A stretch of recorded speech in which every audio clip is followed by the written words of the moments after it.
to be entertained with the throws that we're going to see here today. Yeah, he can do things on the move. Just nice and easy here to get loosened up. I would love Steve if we do get Steve back at some point in time. I saw a report saying his hammy was a little bit tight, so that's why he didn't do some of the change of direction drills and the jumps and everything for Zach Wilson's hammy? Yeah, so maybe we can do some homework on that and figure that out. But, man, you talk about one of the best off-platform throwers that I've ever seen. This is going to be a treat. No question. We'll get back to Steve Wyche, who's there inside the practice facility there for the BYU Cougars here shortly.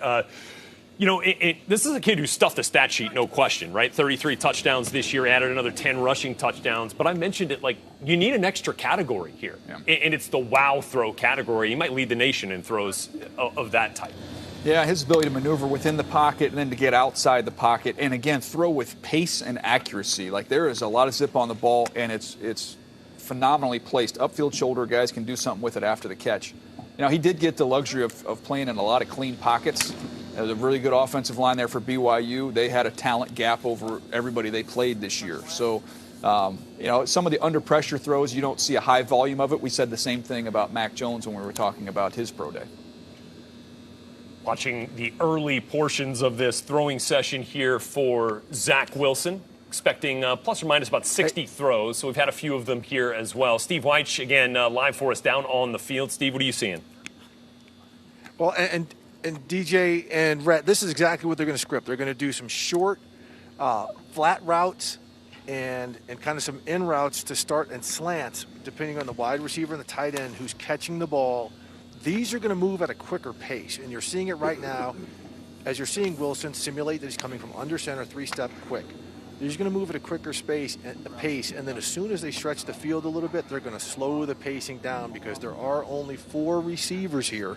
We've got 3 kind of wide receivers and 1 tight end. Now you're seeing him shift to shotgun, right? This is more of a pistol depth, so this is going to be a quick out. Yep, this is kind of the script, catch and run type stuff. Now, as I mentioned, these receivers have been working with him 4 weeks. They spent 2 weekends down in Southern California, down at Huntington Beach, working with Zach Wilson and John Beck, his private quarterbacks coach. And then they've spent the past 3 days here as well working on getting the choreography right. And as you've seen, no ball has touched the ground. Everything is clean. Everything is rhythm. Everything looks real comfortable on this. Now, DJ, you were referring to the possible hamstring injury that Zach Wilson said he had as to why he didn't participate in the test. That's what he has told some people. Because he did want to do some of the tests, some of the verticals and some of the 40, because his head coach, Kalani Sitake, told me that he would really impress and even enhance his stock even further, but they just don't want to push it knowing that people are here to see him throw and to go through these drills. Look at him rip right there. So when we were saying, John Beck said, we're going to see some let-it-rip throws. DJ, you just saw one right there with the quick kind of intermediate range out, and that thing came off his hand like a rocket. Yeah, he can really drive the football. And a lot of times when we're doing these pro days, I like to point out, okay, let's watch the feet, and you can see how quick his feet are. With him, it's his hands. He's got some of the quickest hands of a quarterback that I've ever seen. And talk about this with David Cutcliffe, the quarterback or the head coach at Duke, who's obviously trained the Manning brothers and Daniel Jones, and one of the premier quarterback guys in the country. And he talks about an infielder. Think about a shortstop. How quick can they turn a double play, get the ball out of your glove? And with all the RPOs we have at every level of football now, that has never been more important. And he has lightning quick hands. When you look at when his hands separate and the amount of time when his hands separate to when the ball comes out, it's explosive. That release is special, and it looks pretty compact there, and it comes out really quickly. You see that on tape too. When he gets pressure and he has to adjust and reset, man, he can fire that thing, from any angle. Dealing with the rush, we saw that. I mean, look, you just go look at the bowl game against UCF. This is a kid, by the way, who has a terrific bowl game resume. First one he ever played in, went 18 for 18 as a true freshman. Pretty darn impressive. And then against UCF here, his final game as a BYU Cougar. I mean, from the 5-yard out to the 50-yard flea flicker that he threw, I mean, every single one of those throws, you're like, holy smokes. Yeah, try and comparisons. I like comparisons. The teams I've worked with, we always incorporated comparisons because it just helps paint a picture of somebody. There's no perfect comparison, and this guy is exactly this other person. But when you just watch how he throws the football, it looks like Aaron Rodgers. It does. It just looks just like him with the kind of that lower carriage when he's dropping back, and then just watch the explosiveness with which he can release the ball, whether his feet are planted in the ground or not. Sure, and I feel like some of these comparisons, especially when you bring up the guy that wears number 15 for Kansas City, has that come with a disclaimer, like in fine print underneath. Yeah, look, he's not Patrick Mahomes. Yeah, he's not Aaron Rodgers. No, but he there's does some things that remind you of them. They do some similar things, and that was not Aaron coming out. Remember, Aaron held the ball up by his shoulder, Sure. and that was that Jeff Tedford, school of quarterbacking. Then he sat under Brett Favre and really dropped the ball down and loosened up. And now when you watch Aaron Rodgers, that's what you think, fluid, loose, explosive. That's what you see here with Zach Wilson. And guys, what you're seeing also is the anticipation throws. You guys are talking about the big arm and the quick hands, but these guys are hitting their brakes or they're patting it down to decrease their speed, and he has got that ball out of his hand, and I'm telling you, it is sailing out of his hand with some significant velocity. And Steve, I think that's really important to note because DJ, you talk about it all the time. That's what you love, about the pro day atmosphere is you get to see things in person. Yeah, you get a chance to see it live there. You get a chance to really appreciate it. And this year's been a weird year because you haven't had the opportunity to see these guys throw in person. You've had, scouts have been able to get out to some games, but you haven't been able to get your general manager out because they were under the protocols being in the building every day with the team. So this is the first time the decision makers really get to watch him. Well, it sure does look like we've had some more interesting news pop up here, DJ. I can't keep track. I'm trying to watch Zach Wilson. What? So, all right, let's just reset the scene while you're watching Zach Wilson throw here at BYU's Pro Day. Started off this morning a few minutes before this throwing session started. John Lynch and the San Francisco 49ers moving up from number 12 to number 3 overall in a trade with the Miami Dolphins. That's going to send the number 12 pick, the 49ers third rounder, and some future first rounders to Miami for the 49ers to move up to number 3.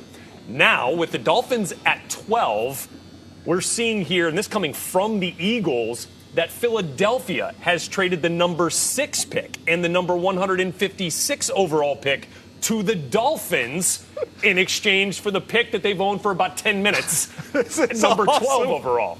So here, recapping your draft order. Jacksonville Jaguars, number 1. New York Jets, number 2. San Francisco 49ers, number 3.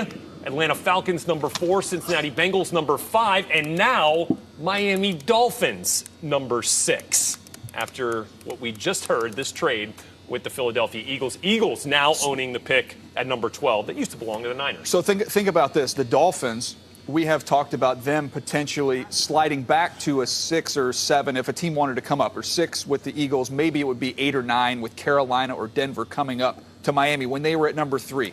So now Miami does the trade with San Francisco, but then they do this trade with Philadelphia. Now they're back in the quarterback market? No, but they're right back where they're going to be able to get one of those top receivers, whether it's Jamar Chase or whether it's Devontae Smith, Waddle, if they wanted to take Pitts.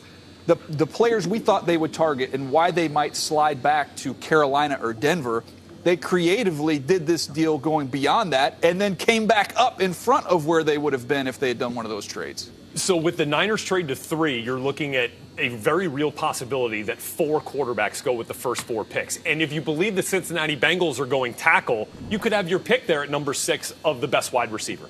You could be staring at the best player on your board. Could be Kyle Pitts. Yeah. Could be Jamar Chase, Jalen Waddle, Well, Devontae Smith. Guys, in talking about that number 4 pick now with the Falcons, has become very, very interesting. I mean, does Carolina, do they do an interdivisional trade with Carolina for Carolina to come up and get 4? That would be kind of hard to see unless the package is crazy. We still don't know about the Deshaun Watson sweepstakes in all of this if a team is willing to make that trade now. So I got to tell you, and Arthur Smith from the Falcons is here. The new head coach is here looking at Zach Wilson. That number 4 pick with everything that's going on looks far more interesting than it did coming into the day. Well, Steve, I want to talk on Deshaun Watson here for a second here because as we look at Wilson just rolling to the left and throwing to the right, that's not normal to be able to do that as easily as he just made that look. But I know obviously with the current situation with Watson, it doesn't look like anything's going to happen right away. But what the Dolphins have done is they've amassed picks in next year's draft because we thought if they were going to do the Deshaun Watson trade, they'd have to do it now. Why they have all the draft capital in this year's draft with the multiple first-round picks. Well, now they've traded back, and now they've got extra picks in future years. So if this Deshaun Watson thing goes beyond this year's draft, and then everything were to clear up, the Miami Dolphins would still have the assets needed to make a move like that. And one of those future first-rounders, perhaps, that the Dolphins got from the 49ers in that first trade of the day, looks like it's going back to the Eagles. A 2022 first-rounder is going back to the Eagles for the right to move from 12 to 6. And the Eagles, look this again, there's so much to unpack here. Yeah. Now this looks like, okay, Jalen Hurts, you got the year. Yeah. And then if it doesn't go well, we're loaded with assets in the 22 draft where we could either, be in position to take a quarterback or we could use these assets to go get one. So to me, right now, it looks like Tua wins right now, getting a chance to hold on to that job, and it looks like Jalen Hurts is going to hold on to his. But both of those teams positioned for the future to make a move Short term, if they desire. It gives both those organizations a chance to evaluate over another full season, if they so choose, on Tua and on Jalen Hurts. And then they have capital to be able to get a replacement if things don't go well. Are you not entertained? I mean, NFL, hello, draft world, let's go. The NFL is the king, has been the king, and will always be the king for days like this. Hey, guys, I want to go real quick to Zach Wilson, what we're seeing here. It is something that, you really, and you guys, pay attention to it. These are touch passes that he's throwing outside of the hashes, and when these guys are running routes towards the hashes or inside, they are coming out with smoke. And the reason why it's important to see that he's doing this is because in a ball game there's going to be a lot more traffic in the middle of the field. So he is showing that he has got that high velocity throw to do that. Even that one sidearm with the shuffle to the right. Oh my goodness. And then the outside passes, the touch he's putting on them, just absolutely fantastic. He is putting on a clinic out here. We say quarterbacks do that, but imagine there are players on the field and the different changes of speed he's showing are him practicing like they are players on the field. Right side of your screen, replay. Look at that release. So, look, this is something that got into the national conversation when our buddy Chris Sims ended up having Zach Wilson as the top quarterback, even over Trevor Lawrence. Right. And got a lot of attention. And to me, I don't think it's a crazy take. I would take Trevor Lawrence. But I will say this about Zach. If we say who played the best, let's just say who played the best, who was the most impressive off of last year's tape, you would say Zach Wilson played the best. Doesn't make him the best player. Understood. But he did play the best. Put the best tape out there in Exactly. 2020. And that means something, no question. Here's a deep ball. Look at that. It's on a line. On a rope.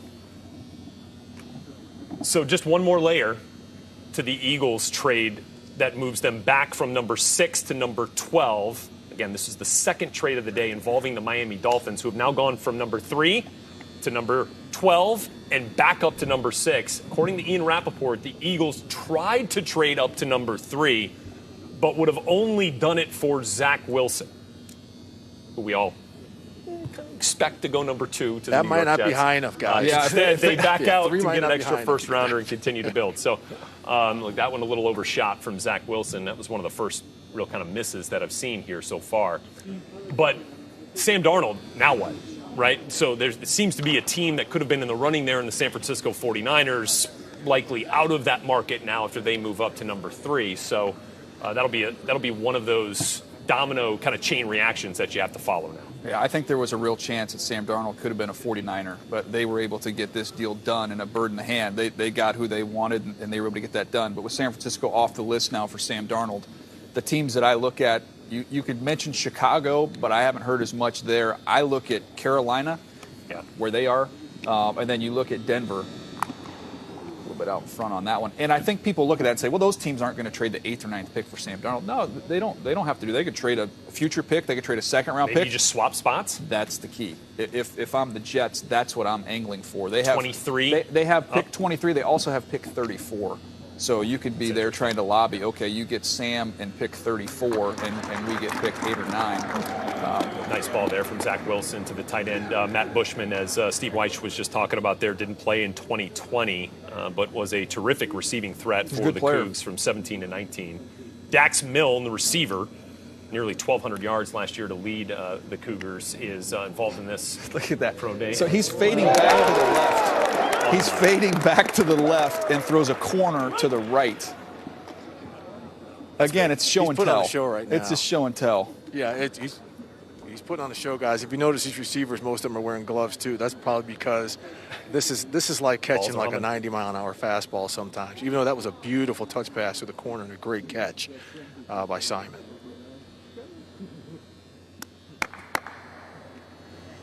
Rhett Lewis, Daniel Jeremiah, Steve Weich here with you on this Path of the Draft Pro Day special presented by Verizon.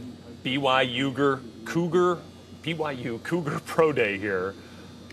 So much news today in addition to this absolutely fantastic throwing session from Zach Wilson. 49ers making a trade from number 12 to number 3 with the Miami Dolphins. Dolphins then turning that number 12 pick back into the number 6 pick, trading with the Philadelphia Eagles. So the Dolphins essentially move back 3 spots when it's all said and done after the dust is settled, unless somebody else has another card up their sleeve here.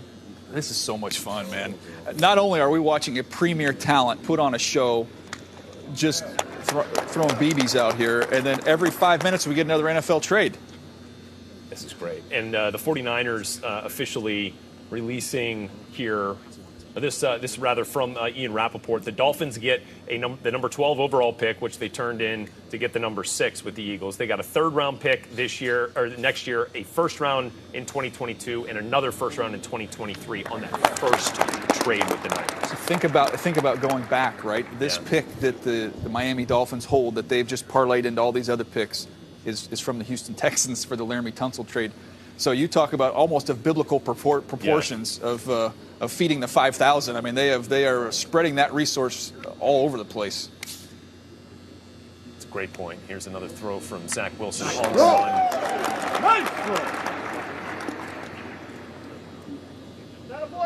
Guys, I'm telling you, the smoke that was on that ball when he's rolling left, and that was from a proper launch point. That wasn't like the little sidearms thing we've seen him do. He ripped it, and it was on point. He is, we see quarterbacks look good on pro days. They're supposed to, but the way he's changing the velocity and touch is just fantastic.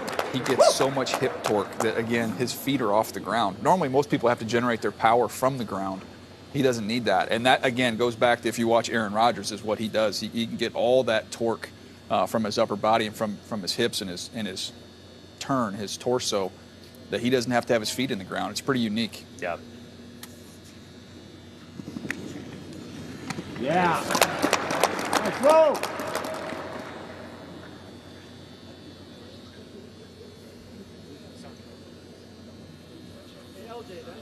What a great atmosphere it must be right now at that pro day with 31 teams in attendance, with John Lynch, who just pulled off a huge trade, sitting right there, with Joe Douglas, the GM of the New York Jets, sitting at number 2, with the best shot to get Zach Wilson.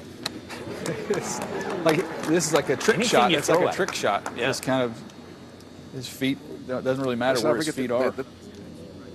Let's not forget the Carolina Panthers are here, and again, there's a team saw we Joe know Brady. that Yep. from the conversations we've had, they're in the quarterback market as well. So, with all this movement, there might be some conversations with the Panthers and Jets while we're here for them to swap the picks, if that's something they're looking to do. Well, the question too, then, Steve, I'll throw this one out to you because it's a fun conversation to have. Is you remember the old wrestler, the $1 Million Man? Everybody has a price.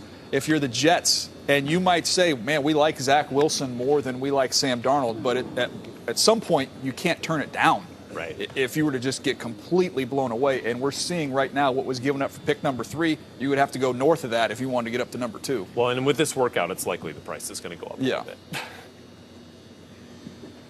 See, I love how we're playing this raise the stock market right here, just because Zach Wilson is lighting it up. So now the trade equity has gone up for people to move up, because look, there's no way the Jets can't sit here and not like him, right? And here's the thing, the brass here, Robert Saleh in particular, who's the head coach, and Mike LaFleur, who's the OC, they're getting a fresh look at him. They're not seeing Sam Darnold, Sure. right? Their only vision of Sam Darnold has been on film and when they had to face him.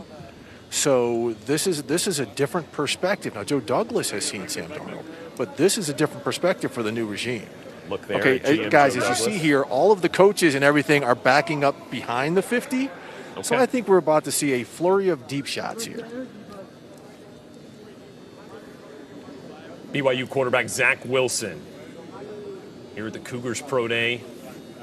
About halfway through his throwing session, maybe a little bit more so. And Brett. Here we go, Zach. That's easy gas for about 57 Yeah, I in was the going to air. say close to 60 yards there.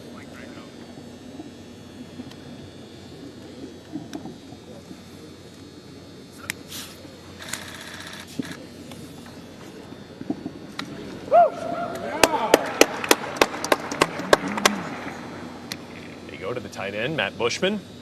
I'm looking for kind of the grand finale throw, Yeah. which is to let him get over to the left, moving to the left, and just let him cut one loose over the top across the field. We've seen them do that on tape, and that to me is kind of the ultimate show-off throw. And they're letting these receivers catch their breath a little bit too. So that's why you know that some of these long routes are coming, and they want these guys to be at full strength so they can catch up to some of these balls. Hey guys, that's Dax nice Milne. crowd We saw out him there, run it sounds back-to-back like, Steve. 4-5s here too. So there's a big crowd. There's the teams, but then you've got kind of the friends and family atmosphere, and a lot of people from the BYU athletics department. Look, guys, they have put on a show. It is set up like the combine here because they know this program has this opportunity to show the NFL world, our viewers, and us here at the NFL Network what they're trying to establish here. And I mean, they have completely set out a fantastic setup here, knowing that they've got a quarterback that everyone's coming to see. Here we go. There it is. Here you go, Steve. That's the one. Just one come time, on. I'd just like to be able to do that one time. That's it. Just let me do it once. Another look at it for you. Hey, Rhett. Rolling back to the left. Hang Hey, on but here, Rhett, if you were Steve. if you were the receiver with that, Rhett, would you have to wait on that too? If DJ was throwing it? No, absolutely. Well, if DJ would it be was like- would it throwing be like a yes. punt? I'd be Yeah, fighting. if DJ was throwing, would it be like a to punt? that one from Zach. If I was throwing that thing would have stopped rolling about 10 yards before that thing landed.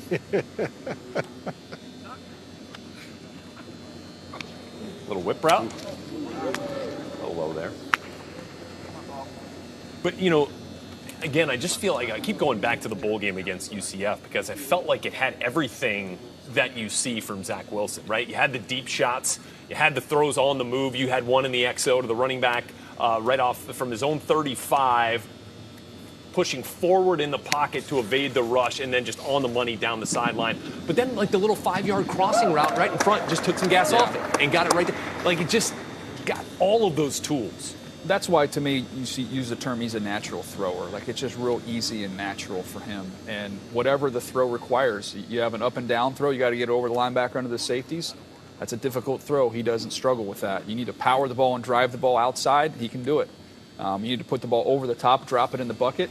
Not a problem. He's just a very gifted thrower. Again, look at that with your. You wouldn't. Nobody's teaching a high school kid this. You're never saying this is fundamentally how we want to throw a football. You just have a special ability to be able to do something like that.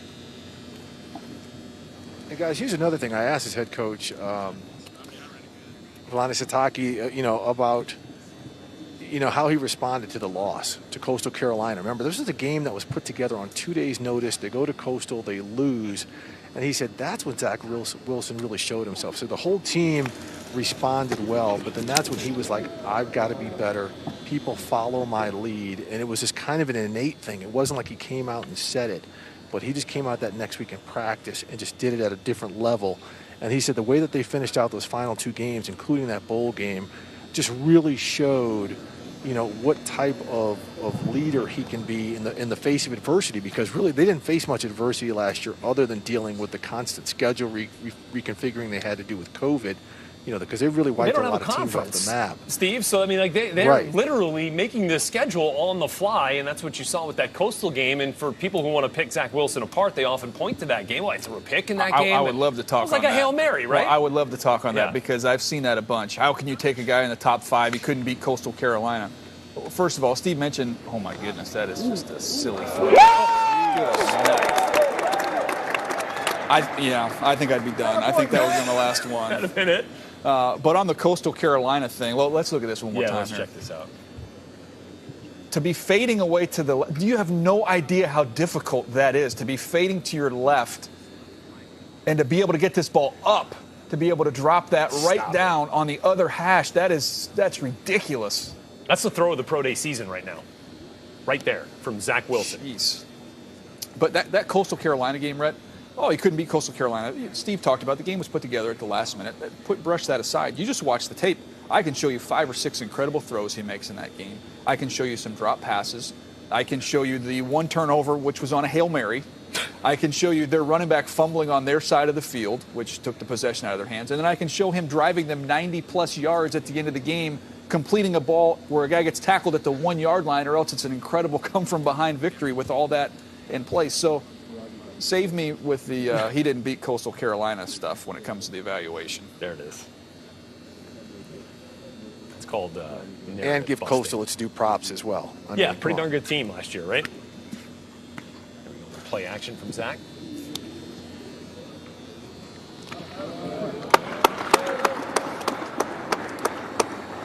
Guys, again, the way he is changing velocities and different things based on the routes, it is like, a pitcher who is on his game, who's got the great off-speed stuff to go with the fastball. He is really. I'm just thinking, there's secondary players out here, and he is changing the velocities and everything as if there were defenders out there, and it is a really cool thing to see. You know who the big winner so far today is? It's going to be the waiter that's going to be at the restaurant when Joe Douglas and Robert Saleh go out to lunch after this, because they're going to be in a great mood. But in all seriousness, knowing that we didn't have the combine, didn't get a chance to see Zach there, but you're going to see him here. Put out some great. Here's another one. Go get it. Off of one leg. He threw it off of one leg. Great catch, too. How big was this pro day really for a team like the Jets sitting at number? How big is it for Joe Douglas, Robert Saleh, Mike LaFleur, and that contingent there at BYU? You're going to tie your jobs and your future to this whoever player. you pick Yeah. in this draft, or whether you stick with Sam Darnold. You're putting your job on the line for Sam Darnold or one of the draftable quarterbacks. So to me, it's just you want to be sure. And he's making it easy on them today. They'll sleep well tonight, just having seen this live and in person. The tape is phenomenal. Everything I get from the background standpoint is really good. I've heard from teams that have Zoomed with him that have said his recall is exceptional, which is a big part of the quarterback position. Highly intelligent when it comes to the X's and O's. So he's just acing all these tests, and now the only hurdle left for me would be a physical, because he has had shoulder surgery, has had hand injury.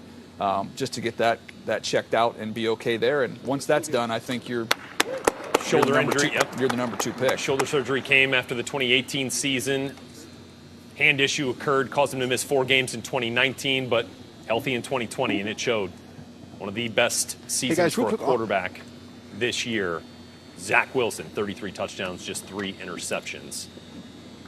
Hey, guys, and on those injuries, when he missed those games, again, his head coach, Kalani Sitake, told me a great story. He said he decided to watch those games from the booth instead of on the field. And he was able to see the game differently and understand the way the plays were called, the way they were from the booth. So he thought that was a real good development.